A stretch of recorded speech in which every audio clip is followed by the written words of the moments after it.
বছর ঘুরে আবার ফিরে আসছে সিয়াম সাধনা ও সংযমের পবিত্র মাস মাহে রমজান।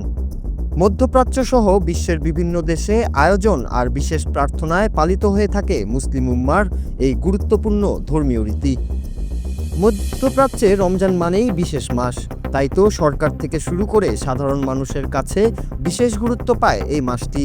আর সেই উপলক্ষে পুরো মাস জুড়েই থাকে নিত্য প্রয়োজনীয় দ্রব্য ও খাদ্যদ্রব্যে বিশেষ মূল্য ছাড়। কিন্তু সেই একই উপলক্ষে বাংলাদেশের বাজারে দেখা যায় ভিন্ন চিত্র। প্রতি রমজানেই নিত্য প্রয়োজনীয় দ্রব্যের বাজারে দেখা যায় এক প্রকার সংকট।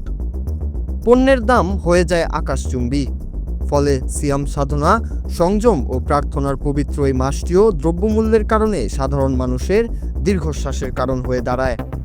একই আয়োজনে কেন ভিন্ন এই সমীকরণ? এই বৈষম্যেরই বা কারণ কি?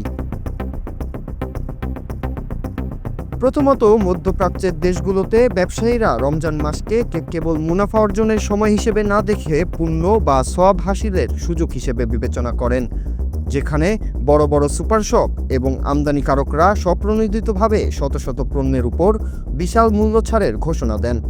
অনেক ক্ষেত্রে দেখা যায় সাধারণ সময়ের চেয়েও কম লাভে, এমনকি কেনা দামেও তারা পণ্য বিক্রি করেন। অন্যদিকে বাংলাদেশে এক অসাধু ব্যবসায়ী রমজানকে দেখেন রাতারাতি কোটিপতি হওয়ার সুযোগ হিসেবে, যেখানে সংযমের মাসেও তারা অতি মুনাফার লোভে মেতে ওঠেন। দ্বিতীয়ত, মধ্যপ্রাচ্যের দেশগুলোতে সরকারের বাজার নিয়ন্ত্রণ ব্যবস্থা অত্যন্ত কঠোর ও কার্যকর। রমজান উপলক্ষে সেখানে সরকার বিশেষ ভর্তুকি দেয় এবং নির্দিষ্ট পণ্যের দাম বেঁধে দেয়। দুবাই, কাতার বা সৌদি আরবের মতো দেশগুলোতে নিয়মিত বাজার মনিটরিং করা হয় এবং কোনো ব্যবসায়ী কৃত্রিম সংকট তৈরি করলে বা বেশি দাম রাখলে তাকে বড় অঙ্কের জরিমানা বা জেল খাটতে হয়।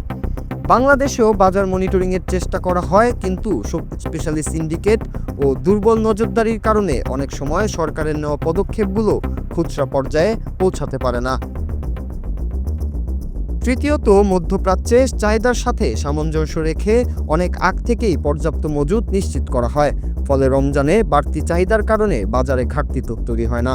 বিপরীতে বাংলাদেশে পর্যাপ্ত মজুত থাকা সত্ত্বেও অনেক সময় পাইকারি ব্যবসায়ীরা কৃত্রিম সংকট তৈরি করে দাম বাড়িয়ে দেন।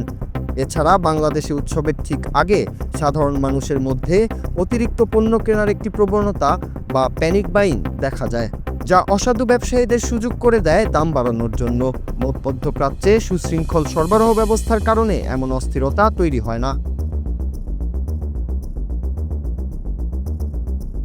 পরিশেষে বলা যায়, ব্যবসায়িক নৈতিকতা ও সংস্কৃতির অভাব বাংলাদেশে এই সংকটের বড় কারণ।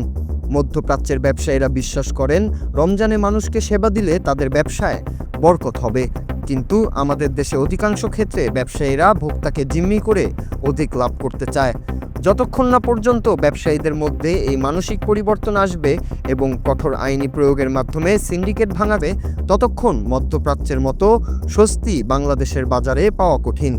সঠিক বাজার ব্যবস্থাপনা, ব্যবসায়ীদের ধর্মীয় মূল্যবোধের চর্চাই পারে এই অবস্থার পরিবর্তন ঘটাতে। Noor Raju, Bangla TV news desk.